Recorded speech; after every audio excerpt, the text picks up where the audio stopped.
साल 2017 Donald Trump Beijing गए। Forbidden city में प्राइवेट डिनर था, तियानमेन स्क्वायर पर परेड थी और एक समारोह में $250 बिलियन की डील का ऐलान हुआ। 2026 वही ट्रंप फिर वही बीजिंग जा रहे हैं, लेकिन इस बार ना फोरबिडन सिटी का दौरा है, ना वो $250 बिलियन हैं। बस एक जंग है, एक बंद समंदर है और एक कमजोर अमेरिका। नमस्कार, आदाब, मैं हूं फरीद अली और आप देख रहे हैं क्लियर कट। और आज क्लियर कट में उस यात्रा की इनसाइड स्टोरी जो शुरू हो रही है 13 मई की शाम को, जब डोनाल्ड ट्रंप चीन की राजधानी बीजिंग पहुंच रहे हैं। 14 और 15 मई 2 दिन, 2 नेता और एक ऐसा एजेंडा जो ईरान की जंग से लेकर दुनिया के तेल तक फैला हुआ है। ट्रंप को क्या चाहिए, शी जिनपिंग क्या देंगे और क्या नहीं, और इस समिट में ताकत किसके पास है, यही है आज का क्लियर कट। वो दौरा जो मार्च में नहीं हो सका, ये समिट मार्च 2026 में तय था, लेकिन तभी अमेरिका और इजराइल ने ईरान पर हमला कर दिया। ईरान जंग शुरू हो गई और ये दौरा टल गया। अब 9 हफ्ते बाद ट्रंप 13 मई की शाम बीजिंग पहुंच रहे हैं। 14 मई की सुबह फॉर्मल वेलकम सेरेमनी, फिर द्विपक्षीय बातचीत, शाम को राजकीय भोज, स्टेट बैंक्वेट, और 15 मई को चाय, फिर वर्किंग लंच और टेम्पल ऑफ हेवन का दौरा। उसके बाद रवानगी। CSIS के एडगार्ड डी कगन ने लिखा है कि हर वो प्रेसिडेंट जो बीजिंग जाता है उसके सामने बड़ी बड़ी उम्मीदें होती हैं, लेकिन जो रिलेशनशिप है उससे कहीं ज्यादा कॉम्प्लेक्स होती है। ये 2017 के बाद किसी US प्रेसिडेंट का पहला चाइना स्टेट विजिट है और 2017 के मुकाबले हालात बिल्कुल उल्टे हैं। 2017 में डोनाल्ड ट्रंप ताकतवर पोजीशन में गए थे। 2026 में ट्रंप एक चल रही जंग, एक बंद स्ट्रेट और एक एनर्जी क्राइसिस के बोझ तले जा रहे हैं। ये फर्क इस पूरे समिट की कुंजी है। ईरान जंग, नेवल ब्लॉकेड और चीन की भूमिका, होर्मुज में घेराबंदी की शुरुआत। अब बात करते हैं इस समिट के सबसे बड़े मुद्दे की, ईरान जंग। फरवरी 2026 के आखिर में अमेरिका और इजराइल ने ईरान पर हमले शुरू किए थे। इसके जवाब में ईरान ने होर्मुज जलडमरू मध्य यानी स्ट्रेट ऑफ होर्मुज के जरिए रास्ता रोकने की कोशिश की। फिर 13 अप्रैल 2026 को अमेरिकी नौसेना ने वहां नेवल ब्लॉकेड, समुद्री घेराबंदी शुरू कर दी। इसका मकसद था समंदर में ईरान द्वारा बिछाई गई बारूदी सुरंगों यानी माइंस को हटाना और ईरान को जहाजों से टैक्स वसूलने से रोकना। तनाव और चीनी टैंकर पर हमला। खबरों के मुताबिक इस घेराबंदी में 10,000 से ज्यादा अमेरिकी सैनिक और वायु सैनिक तैनात हैं। अमेरिकी सेना के सेंटकॉम ने पुष्टि की है कि इस ब्लॉकेड की वजह से कोई भी समुद्री जहाज ईरान की तरफ नहीं जा पाया। इसी बीच होर्मुज में अमेरिका और ईरान की सेनाओं के बीच फिर से गोलीबारी हुई। हैरानी की बात यह है कि इस जंग की आग में चीन का एक तेल टैंकर भी चपेट में आ गया। यानी जिस वक्त ट्रंप चीन से शांति की बात करने वाले हैं, उसी वक्त चीन का जहाज वहां जल चुका है। ट्रंप की चीन से 2 बड़ी शर्तें। अब खबर है कि ट्रंप बीजिंग में चीन के सामने 2 बड़ी मांगे रखेंगे। पहली, चीन ईरान से तेल खरीदना फौरन बंद करे। दूसरी, चीन ऐसी कोई भी तकनीक या सामान ईरान को ना दे जिसका इस्तेमाल युद्ध में हो सके। अमेरिका ने पहले ही 4 चीनी कंपनियों पर प्रतिबंध लगा दिया है, क्योंकि उन्होंने ईरान को सैटेलाइट की तस्वीरें दी थीं जिससे ईरान अपनी सैन्य कार्रवाई चला रहा था। अमेरिकी ट्रेजरी सचिव ने हाल ही में कहा था कि चीन ईरान का 90% तेल खरीदकर दुनिया के सबसे बड़े आतंकवाद के प्रायोजक को पैसा दे रहा है। शी जिनपिंग का महाखेल। लेकिन बड़ा सवाल यह है कि इस बैठक में ताकत किसके पास है। चीन के राष्ट्रपति शी जिनपिंग का मानना है कि अब पश्चिम यानी अमेरिका का दौर ढल रहा है और पूर्व यानी चीन का उदय हो रहा है। जब 2025 में ट्रंप ने चीनी सामान पर 140% टैक्स लगाया, तो शी जिनपिंग ने रेयर अर्थ मिनरल्स यानी खास खनिज की सप्लाई रोकने की धमकी दी और ट्रंप को झुकना पड़ा। यानी चीन के पास अमेरिका की कमजोर नस दबाने की ताकत है।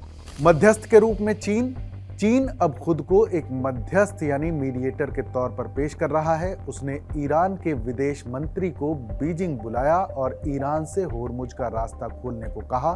चीन दुनिया को दिखाना चाहता है कि वो शांति ला सकता है, लेकिन इस शांति के बदले वो ट्रंप से अपनी शर्तों पर फायदा भी उठाना चाहता है। जानकारों का कहना है कि ट्रंप एक ऐसे ताकतवर प्रतिद्वंदी से मिलने जा रहे हैं जो अब बराबरी की टक्कर दे रहा है।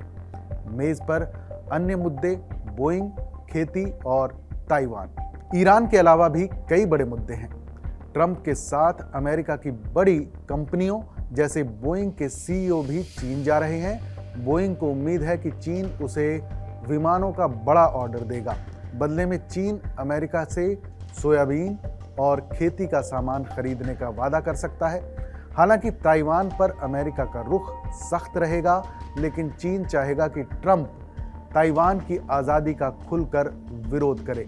एआई और परमाणु हथियारों पर भी दोनों देशों के बीच बातचीत होने की उम्मीद है।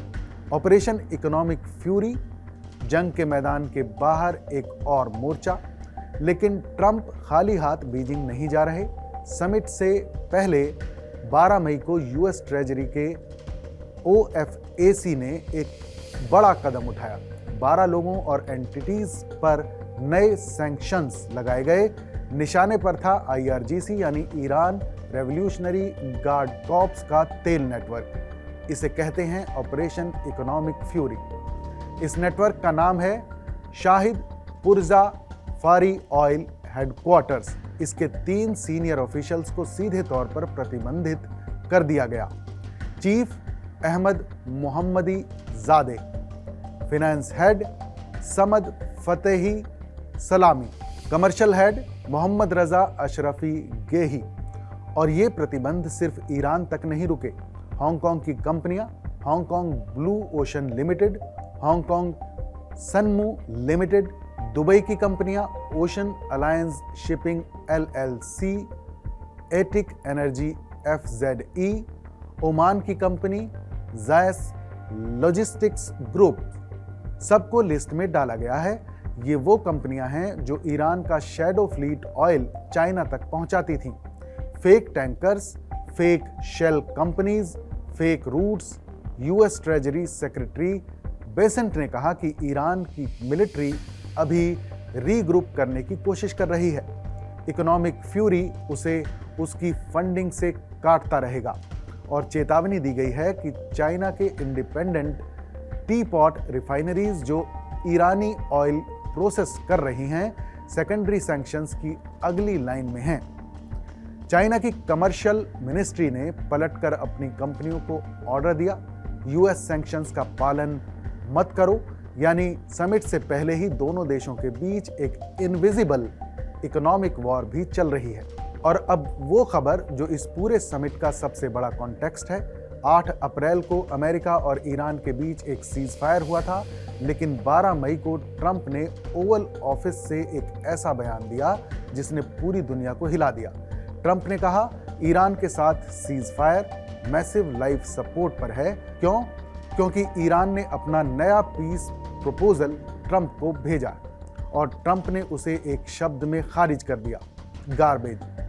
ईरान के प्रपोजल में क्या था? पहला, अमेरिका ईरान को वॉर रिपेरेशंस यानी युद्ध की क्षतिपूर्ति दे। दूसरा, सभी सैंक्शंस हटाए जाएं। और तीसरा, सबसे बड़ी demand, America straight of Hormuz पर ईरान की संप्रभुता को मान्यता दे। यानी ईरान कह रहा है कि स्ट्रेट ऑफ होर्मुज हमारा है। यही वो डिमांड है जो अमेरिका कभी नहीं मानेगा और यही वो डिमांड है जो इस जंग को और लंबा खींच सकती है। नतीजा, तेल की कीमत $104 प्रति बैरल के ऊपर बनी हुई है। अमेरिका में गैस की कीमतें रिकॉर्ड हाइज के करीब हैं। और ट्रंप, जिन्होंने पिछले हफ्ते यूएस नेवी का स्ट्रेट एस्कॉर्ट मिशन अचानक पॉज किया था, उन्होंने फॉक्स न्यूज पर कहा, मैं उस मिशन को फिर से शुरू करने पर विचार कर रहा हूं। यानी एक तरफ समिट, दूसरी तरफ सीज फायर टूटने की आशंका। ट्रंप बीजिंग जा रहे हैं एक ऐसी जंग के साथ जो खत्म भी नहीं हुई और पॉज भी नहीं हो पा रही है। दुनिया की नजर और गालिब का शेर। दुनिया भर के एक्सपर्ट्स का मानना है कि चीन को भी अपनी अर्थव्यवस्था के लिए स्थिरता चाहिए। अगर ये समिट सफल होता है और ईरान जंग खत्म होती है तो ये दुनिया के लिए बड़ी राहत होगी। लेकिन जैसा कि मिर्जा गालिब ने कहा है, हमको मालूम है जन्नत की हकीकत, लेकिन दिल के खुश रखने को गालिब ये ख्याल अच्छा है। दोनों नेता जानते हैं कि इस मुलाकात से कोई रातों रात चमत्कार नहीं होगा, लेकिन दोनों को अपनी जनता को ये दिखाना है कि वो जीत रहे हैं। तो अब सवाल यही है कि क्या वाकई चीन ईरान पर ट्रंप का दबाव मानेगा? क्या होर्मुज की घेराबंदी हटेगी और तेल की कीमतें कम होगी? 2017 में भी ऐसी बड़ी डील की घोषणा हुई थी जो कभी पूरी नहीं हुई। क्या इस बार भी सिर्फ हेडलाइंस बनेंगी या हकीकत में कुछ बदलेगा भी? इसका जवाब 15 मई को मिलेगा जब ट्रंप बीजिंग से वापस रवाना होंगे। मैं हूं फरीद अली और ये था क्लियर कट। नमस्कार।